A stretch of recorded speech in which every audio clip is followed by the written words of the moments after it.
This is the Bahe Rediscover, a barefoot hiking boot that isn't really that barefoot in anything but name. The sole is just too thick, it's too inflexible. And when I started testing this boot, it felt like I was trying to review the color beige. While there's other boots on the market like these, the Tracker Forest ESC, that flex incredibly well to the environment. They grab your attention every turn on every rock and pebble.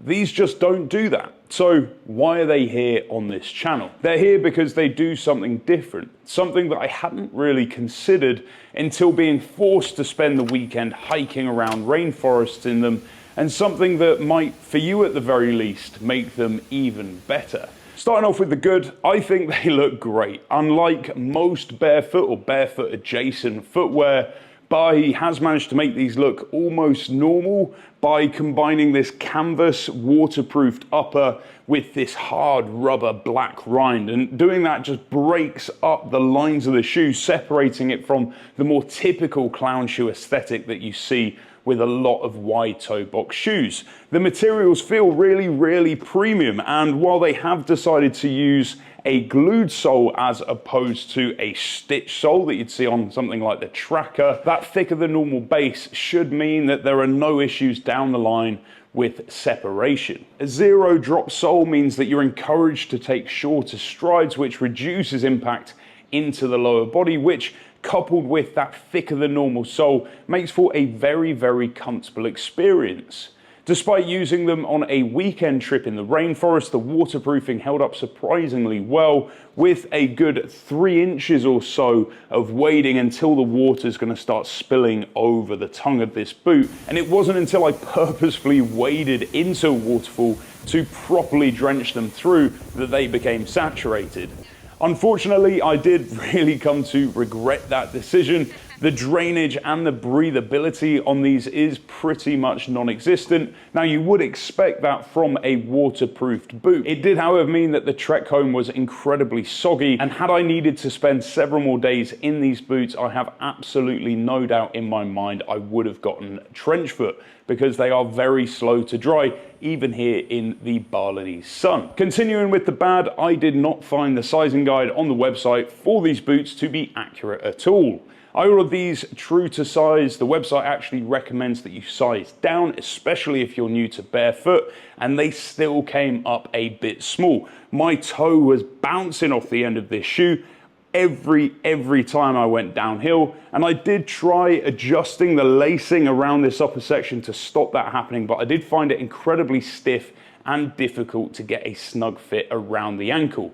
These are, however, pre-production batch 000, so hopefully that's something Bahe will be able to look at before they get fully rolled out, especially at the not insignificant price tag of £189. If that raises your eyebrows, make sure you check out this video where I speak to the founders of Bahe to find out why barefoot shoes are so expensive. The very ugly but honest truth of these boots is that Bahe are trying to ride on the tailcoats of the barefoot name. They did something very similar with their last trainer model, the Revive, and while yes, they are zero drop and they do have a wide toe box, so does Ultra. And for me, the cushioning on these is just too much. But I wouldn't say that that makes these boots redundant, because even though they might not appeal to me, they might appeal to you. And to understand that in a little bit more detail, let's make sure that we first understand the 4 different classifications of hikes. Class 1 hikes generally follow a well-trodden and maintained trail without too much in the way of steep or difficult ascent or descent, while Class 2 hikes kick it up a notch as you start really having to rely on your hands and your feet to keep balance on more challenging terrain like talus or boulders, scree or snow. By the time you get to Class 3 terrain, your hands are as responsible for moving you forward as much as they are keeping you balanced, and you'll probably also be starting to rely on some rope here or there, particularly on exposed areas where falling would definitely ruin your day. Class 4 hikes is the last stop before full-on rock climbing, with all of the same hallmarks as Class 3, other than it's more or less vertical and you can't down climb it with your back to the wall, or you would definitely be falling off. Personally, I enjoy a heavy sprinkling of height-induced fear, and I need a lot of ground feel to feel very confident in my foot placements that lots of other people don't. I'm also very experienced in barefoot shoes, and I am incredibly happy when I'm wearing thin shoes all day, every day on mixed terrain. And that's where these boots really do come into their own. While they might not be traditionally barefoot with this, very thick, almost stiff normal sole and cushion layer, they are still zero drop. They do still have a really nice wide toe box, and that immediately makes them eons better than the typical stiff and useless hiking boots you'll find in most stores.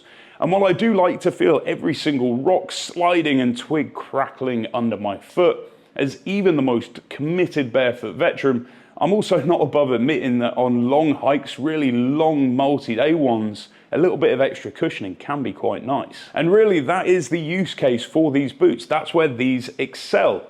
Yes, they have very innovative, fancy grounding technology and very clever materials that have been sustainably sourced and put together in a very fancy way. That's great, and I salute such a small company for doing those things. And I'm sure that some other channel on YouTube that buys into the idea of grounding shoes will tell you even more about that and maybe do a voltometer test and all that stuff.